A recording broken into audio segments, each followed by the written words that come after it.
Welcome to this tutorial on how to turn on or turn off birthday notifications on Facebook's desktop version.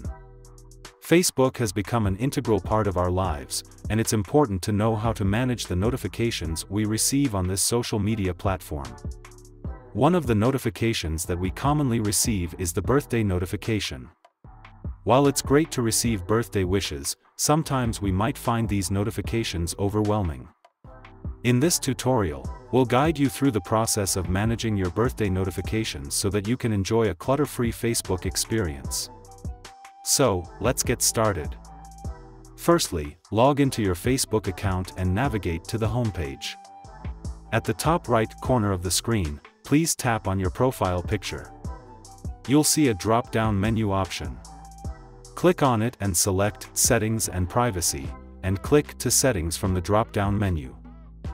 Next, you'll be directed to the Settings page. Look for the Notifications tab and click on it. Scroll down until you see Birthdays and click on it. Here, you can enable or disable the notifications according to your preference. That's it. Turning on or off birthday notifications on Facebook is that simple.